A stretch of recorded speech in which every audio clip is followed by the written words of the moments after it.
그레이스케일의 비트코인 현물 ETF 첫 유입이 시작됩니다. 새로운 챕터의 시작일까요?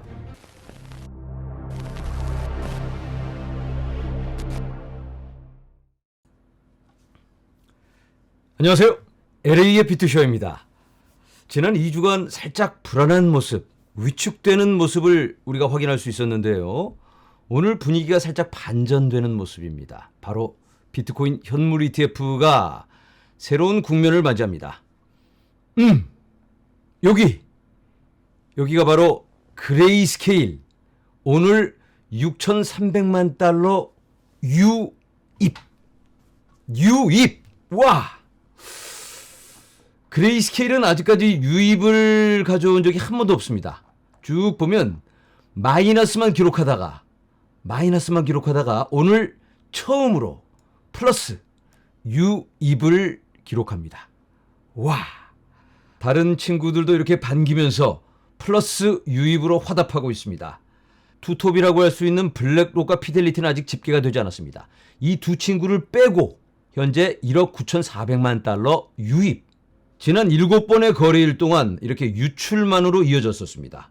물론 이게 가격에 반영되었고요. 자, 그런데 이날 5월 1일 역대 최고 유출을 보여줍니다. 이 정도면 비트코인이 여기서부터 10%는 빠지고 알트코인은 녹아 없어져야 되는데 생각보다 선방을 했어요. 왜 그랬을까? 잠시 후에 살펴보고요. 오늘은 도대체 무슨 일일까? 한번 보도록 하겠습니다.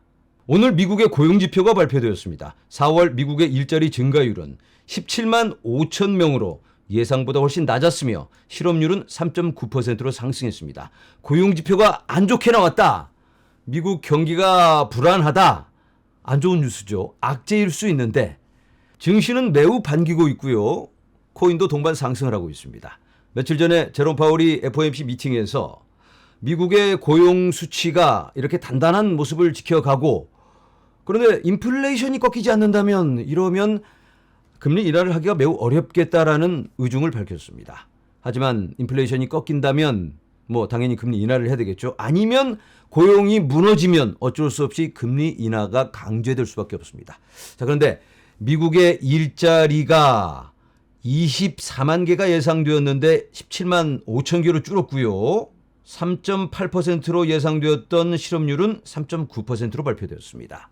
어차피 껴맞추기식 신뢰도가 전혀 없는 그런 고용 수치이기 때문에 그렇게 큰 의미는 없지만 그래도 금리 인하를 할 수 있는 명분이 생기고 있다. 그래서 비트코인 가격도 이렇게 크게 회복되는 모습을 보여주고 있습니다. 비트코인 현재 가격 62,913달러. 지금 시간은 5월 4일 오전 9시 10분을 지나고 있습니다. 한국 시간이고요. 이더리움도 3,100달러를 회복하고 있고요. 여러 다른 알트코인도 많은 회복세를 이어가고 있습니다. 자, 그런데 이 부분 비트코인 현물 ETF 유출이 최고치를 기록하던 이날 그렇게 많이 빠지질 않았어요. 왜 그랬을까? 그레이스케일의 유출은 제한적이라는 걸 시장이 깨닫기 시작하고 있었고 그리고 이날 이런 자료가 발표됩니다. 블랙록 비트코인 ETF에 오는 연금, 주권부기금, 이건 국부펀드입니다. 블랙록의 디지털 자산 책임자는 자산 관리자가 새로운 스팟 비트코인 ETF 제품에 대한 연금 기금, 국부펀드 자금을 교육하는 데 도움을 주고 있다고 말했다. 교육하는 데 도움을 주고 있다. 블랙록이, 이건 제가 여러 번 설명을 드렸죠. 한 달 전에 제가 말씀드린 내용을 새로운 인터뷰로 이렇게 기사로 나오고 있습니다. 자, 미치 닉은 이 사람은 블랙록의 디지털 자산 책임자입니다. 인터뷰에서 앞으로 몇 달 동안 국부펀드, 연금펀드 및 기부금과 같은 금융기관이 현물 ETF에서 거래되기 시작할 수 있다고 말했다. 회사는 블랙록은 비트코인에 대한 논의의 재개를 보고 있다. 포트폴리오 구성 관점에 생각하는 방법. 이런 내용들을 교육하고 있다. 이게 핵심입니다. 블랙록이 구경하고 있는 게 아니고 아예 이런 국부펀드, 연금펀드 관리자들에게 손을 잡고 끌고 와서 교육을 시키고 이 비트코인이 위험자산이 아닌 새로운 전략적 접근이 필요한 그러한 투자자산이다. 이걸 교육시키고 있고 포트폴리오 구성까지 지도하고 있습니다. 자, 최근 보여줘왔던 이런 모습, 거시경제에 따른 시장의 반응이 비트코인 거래에도 보여주고 있습니다. 금리 인하가 연기될 것 같으니까 이렇게 저조한 모습을 보여줬죠. 블랙록이 제로입니다. 마이너스, 제로. 이런 모습은 비트코인을 위험자산으로 보고 있는 모습이죠. 나스닥의 레버리지 정도로 생각하는 그런 모습인데, 왜냐하면 지금 이 비트코인 ETF를 거래하는 주체들이 개인 투자자들입니다. 그리고 해치펀드, 소수의 기관들, 아직은 비트코인을 위험자산으로 보고 있기 때문에 상관관계가 이렇게 보여지고 있습니다. 자, 하지만 블랙록이 주도해서 교육을 시켜서 비트코인은 다른 자산이다, 변동은 매우 크지만 안전한 고퀄 자산이다, 이걸 교육시키고 있습니다. 그걸 국부펀드, 연금펀드, 그런 기관들에게, 그리고 재정상담가들을 교육시키고 있죠. 이런 교육이 맞춰지고 시장에 투입되어서 새로운 자금이 몰려든다면 이게 바로 비트코인 현물 ETF의 시즌2가 될 수 있다. 아직까지는 시즌1입니다. 시즌1이 이제는 마무리 단계에 접어들고 있습니다. 시즌2가 수개월 안에 시작될 걸로 블랙록은 보고 있죠. 바로 시즌2로 전환되는 건 아니겠고, 이게 맞물리면서 엄청난 규모의 자금과 함께 새로운 접근이 시작될 수 있다. 가슴이 뜨거워지지 않을 수가 없죠. 자, 이제는 은행들을 살펴보도록 하겠습니다. 뱅크 오브 아메리카의 메릴 렌치, 그리고 웰스파고는 고객에게 스폿 비트코인 ETF를 제공합니다. 이 두 은행들이 1월에 비트코인 현물 ETF에 대한 접근을 막았습니다. 너무 위험하니까 투자자 보호 차원에서 고객들이 비트코인 현물 ETF에 접근을 못하도록 막았는데, 고객들이 가만히 있지 않았죠. 내 돈 갖고 내가 투자 안 되는데 야, 웃기는 놈들이네 하면서 피델리티로 옮겨갔습니다. 어쩔 수 없이 뱅크 오브 아메리카, 웰스파고가 무릎을 꿇고 비트코인 ETF를 받아들이고 있습니다. 뱅가들은 아직 무릎을 안 꿇었습니다. 어떻게 될지. 그리고 두 번째로 큰 유럽 은행인 BNP 파리바스, 이 은행이 비트코인 ETF를 구매하고 있습니다. 은행이 직접 구매하고 있습니다. 최근 13F 제출에 따르면 유럽에서 두 번째로 큰 은행인 BNP 파리바스는 미국 스팟 비트코인 ETF를 통해 비트코인 노출을 구매했습니다. 노출을 시작했다. 13F 지난 1분기에 거래한 내역들을 다 보고하게 되어 있습니다. 지금 실적 보고 시즌인데요. 5월 중순까지 이어지게 됩니다. 은행들이 그동안 거래했던 내역들을 정확하게 보고하게 되어 있습니다. 그 내역을 보니까 비트코인 샀네, 이런 게 들어있는 겁니다. 자, 5월 중순까지 이 은행 말고도 다른 은행들이 또 커밍 아웃을 할지 모릅니다. 그런데 이 은행이 많이 산 건 아니고 4만 달러어치 아이비트, 블랙록의 아이비트를 구매했습니다. 4만 달러면 여러분들이 한 10,000원 정도 시험 삼아서 한번 넣어봤다, 그 정도 수준인데, 이 규모가 중요한 게 아니고 유럽에서 가장 큰 은행 중 하나가 ETF를 통해 비트코인 노출을 시작하는 것이 중요하다. 시작이 중요한 겁니다. 여러분들이 한 10,000원 넣어서 연습 삼아 해보다가 내가 할 수 있겠네 하면 본격적으로 자금을 넣게 되죠. 그런 움직임의 시작이다. 자, 기관들의 접근, 비트코인 현물 ETF 유출입과는 상관없이 기술의 발전과 상용화는 계속되고 있습니다. 문페이라는 회사가 페이팔과 파트너십을 맺어서 110개의 암호화폐를 페이팔에서 살 수 있게 해줍니다. 자, 이제는 저희 채널의 친구 마이클 세일러의 계획에 대해서 한번 나눠보도록 하겠습니다. 마이크로 스트래티지가 새로운 중대 발표를 합니다. 비트코인 기반의 신원 증명. 신원 증명을 한다고 합니다. 여러분들 이메일 받으시면 이 이메일이 진짜로 제대로 된 이메일인지, 보낸 사람은 맞는 것 같은데 진짜로 그 사람이 보냈는지 확인하기가 매우 어렵습니다. 보낸 사람을 조작하는 건 뭐 일도 아닙니다. 저 같은 경우도 작년에 엑스인피니티에서 광고를 하겠다고 이메일이 왔습니다. 엑스인피니티면 규모 있는 회사니까 한번 진행을 해볼까 하고 연락을 취하고 있는데, 뭐 이것저것 개인 정보를 자꾸 넣으라고 그러는데 좀 수상해서 엑스인피니티의 담당자에게 제가 직접 이메일을 보냈습니다. 당신이 이런 정보를 나한테 보냈냐? 이메일 보낸 게 당신이냐? 했더니 이 사람이 자기는 모르는 일이라고 그래요. 야, 일반인들은 완전히 넘어갑니다. 왜냐하면 보낸 주소가 엑스인피니티 이메일 주소입니다. 그런데도 사기일 수 있다. 그럼 이거 어떻게 해결해야 될까요?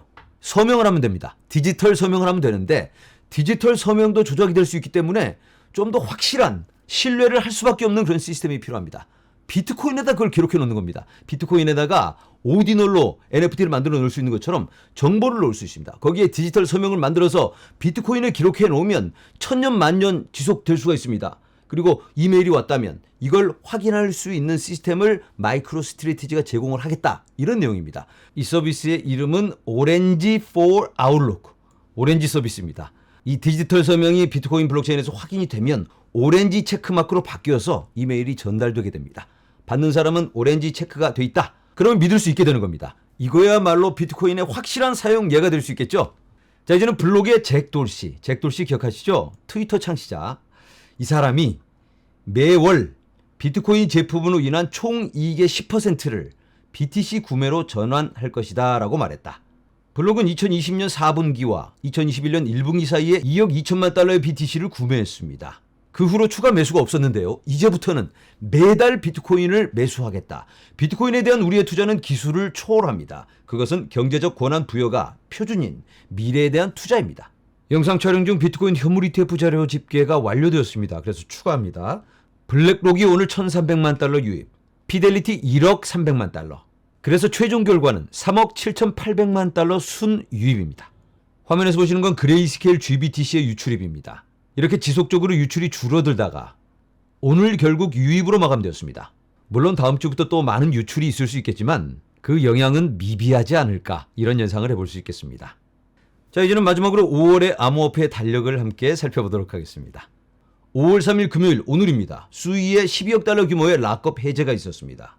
5월 7일 빗썸에서 산토스, 포르토, 라지오의 상장 폐지가 있습니다. 5월 8일 호라이젠의 새로운 토큰에 대한 프로포절이 있고요. 5월 15일 이캐시의 네트워크 업그레이드, 비트코인 캐시의 네트워크 업그레이드가 있습니다. 5월 20일 피스 네트워크, 솔라나 기반의 오라클이죠. 11억 달러 규모의 락업 해제가 있습니다.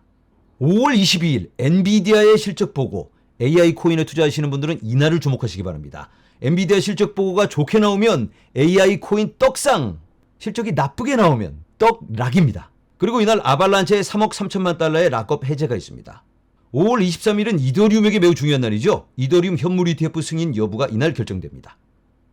5월 24일 패치 AI, 싱귤러리티 넷, 오션 프로토콜, 이 세 코인이 통합됩니다. 이 세 코인이 통합된 ASI의 론칭이 있습니다. 이날 스케줄은 되어 있는데 추가 컨펌이 필요하다고 합니다. 5월 27일 솔라나의 버전 1.18 업그레이드, 최근 보여주고 있는 네트워크 문제에 대한 해결책을 내어놓을 걸로 예상이 되는데요. 임시적인 대안책으로 보여집니다. 5월 29일은 비트코인 ETF 옵션에 대한 SEC의 결정이 있습니다. 그리고 스택스의 나카모토 업그레이드가 이날 메인넷에 적용이 됩니다. 5월 30일에 컨센서스 2024가 시작되고요. 5월 31일 옵티미즘 9천만 달러 락업 해제. 추가적인 락업 해제 내용입니다. 5월 1일 DYDX 7천만 달러 락업 해제, 5월 12일 에토스 1억 달러, 5월 15일 세이 7천만 달러, 5월 15일 스타크 8천만 달러, 5월 16일 유니스왑 7천만 달러, 5월 16일 아비트럼 1억 달러, 5월 17일 이미터블 X 7천만 달러, 5월 29일 옵티미즘 6천만 달러. 추가적으로 수위의 락업 해제, 오늘 소규모 락업 해제가 있었는데 5월 31일에 대규모 락업 해제가 있습니다. 수위 투자자들은 참고하시기 바랍니다. 네, 영상을 정리합니다. 거시경제는 갈팡질팡하고 있지만 비트코인을 중심으로 여러 움직임이 포착되고 있습니다. 기업들의 또 은행들의 실적 보고를 통해서 여러 매집 현황이 확인되고 있고요. 계속 더 추가적인 발표가 있어야겠습니다. 그리고 비트코인 현물 ETF에 새롭게 접근하는 대형 펀드들의 검토, 그리고 테스트, 이런 것들이 지금 보여지고 있는데 아마도 새로운 자금 유입의 시즌2가 되지 않을까 하는 기대를 가져봅니다. 시즌2, 우리에게 이런 승리를 안겨주는 시즌2, 가슴이 갑자기 설레오는데, 그리고 우리들의 알트코인도 분주하게 개발과 확장을 이어가고 있습니다. 자, 모두 다 가야 할 곳으로 잘 가길, 그래서 우리들의 투자에 큰 결실을 안겨주기를 간절히 바라면서 오늘은 여기서 인사드립니다. 여러분 감사합니다.